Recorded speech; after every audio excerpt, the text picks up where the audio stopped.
જી નમસ્કાર મિત્રો, નવા વ્લોગમાં આપનું સ્વાગત છે। આપણે વાત કરી રહ્યા છે માનવ સેવાની। જી હા મિત્રો, મોરબીના હસીનાબેન લાડકા જે સાચી માનવ સેવા કરી રહ્યા છે। જી હા મિત્રો, આ હસીનાબેન લાડકા એવી માનવ સેવા કરી રહ્યા છે એ આપણે સપને વિચાર્યું નહીં હોય।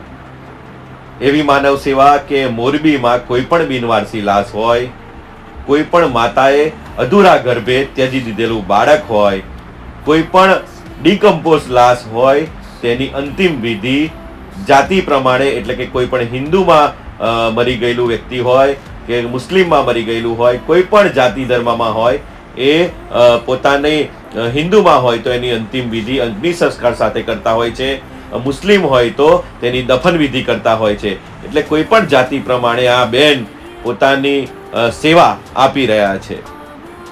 બીજી વાત કરીએ તો બેન કોઈ પણ માતા પોતાના બાળકને, એટલે ડિલિવરી જે થઈ હોય ને છોડીને જતી રહેતા હોય છે, તેવા બાળકને પણ ત્યાંથી લઈને જે અનાથ આશ્રમ હોય છે ત્યાં મૂકીને જે પણ પોલીસ કાર્યવાહી કરવાની હોય એ પણ આ હસીનાબેન લાડકા કરતા હોય છે।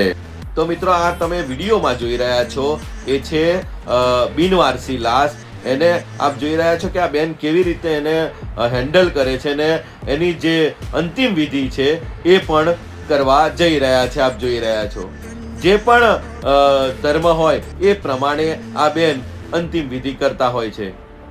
કોરોનાની અંદર પણ આ બેને ખૂબ જ સરસ સેવા આપી હતી કે જે આપણે વિચારીએ નહીં એવી આ સેવા કરી રહ્યા છે, જેનાથી આપણે દૂર ભાગતા હોય છે એવી આ માનવ સેવા આ બેન કરી રહ્યા હોય છે।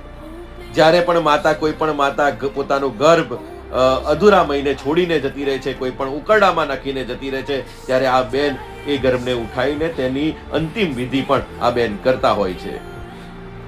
આપણે જોયું હશે કે અનેક વિડીયો મેં શોર્ટના રૂપે મૂક્યા છે। તો મિત્રો, આપ આ જે જોઈ રહ્યા છો તે વિડીયોમાં બેન કહી રહ્યા છે કે બિનવારસી જે લાશ હોય તેના અસ્થિનું વિસર્જન પણ આ બેન કરતા હોય છે। તો મિત્રો, આ વિડીયો આપને ગમ્યો હોય તો લાઈક કરજો, શેર કરજો અને અમારી ચેનલને સબસ્ક્રાઈબ કરવાનું ના ભૂલતા।